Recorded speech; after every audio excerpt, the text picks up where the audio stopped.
প্রযুক্তির চাকায় ভর করে এগিয়ে যাচ্ছে অর্থনীতি, স্বয়ংসম্পূর্ণ হচ্ছে দেশ, নানা পণ্যের চাহিদা মেটাতে কমছে আমদানি নির্ভরতা। এমনই এক প্রয়াসে যমুনা ইলেকট্রনিক্স অ্যান্ড অটোমোবাইলস লিমিটেডের কারখানায় তৈরি হচ্ছে রেফ্রিজারেটর। সর্বাধুনিক প্রযুক্তির স্বয়ংক্রিয় মেশিনে বিশ্বমানের পণ্য তৈরির লক্ষ্যে কাজ চলছে যমুনা গ্রুপের এই কারখানায়। বিদেশি প্রকৌশলীদের সাথে স্থানীয় দক্ষ জনশক্তির সমন্বয় ঘটিয়ে শীর্ষে যেতে চায় তারা। আমরা যে সি পাইপ ইউজ করতেছি, বর্তমানে যে কেমিক্যালটা ইউজ করতেছি, ওটা হলো এখনও পর্যন্ত কেউ ইউজ করতে পারে নাই। অর্থাৎ ওইটা আমরা বাংলাদেশে একমাত্র আমরাই ইউজ করতেছি।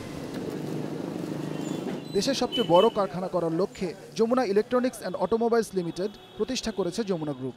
গাজীপুর জেলার শফিপুরের সিদাবতে বিশাল জায়গা নিয়ে চলছে উৎপাদনের কাজ। রেফ্রিজারেটর ছাড়াও আছে 3টি প্রোডাকশন ইউনিট। তার একটিতে তৈরি হচ্ছে পেগাসাস ব্র্যান্ডের মোটরসাইকেল। বিভিন্ন মানের পণ্য বেছে নেওয়ার সুযোগ থাকছে ক্রেতাদের জন্য। এছাড়া আছে টেলিভিশন আর এয়ার কন্ডিশনার। দাম ও মানের বিচারে তা সহজেই বাজার জয় করতে পারবে এমন আশা প্রতিষ্ঠানটি। আর তা নিশ্চিত করতে উৎপাদনের প্রতিটি পরতেই ক্রেতা চাহিদা মাথায় রাখা হচ্ছে। আমাদের মূল স্লোগান হচ্ছে দেশের জন্য যমুনার পণ্য, অর্থাৎ আমরা প্রোডাক্টগুলোকে বাংলাদেশে আবহাওয়া উপযোগী করেছি এবং জ্বালানি সাশ্রয়ী যেগুলো আমাদের মোটরসাইকেল আছে, আর আমাদের যে ইলেকট্রনিক্স পণ্যগুলো হচ্ছে বিদ্যুৎ সাশ্রয়ী এবং ইকো ফ্রেন্ডলি। দক্ষ 4টি প্রোডাকশন টিম এখানে আমাদের কাজ করছে, ফরেনাররা।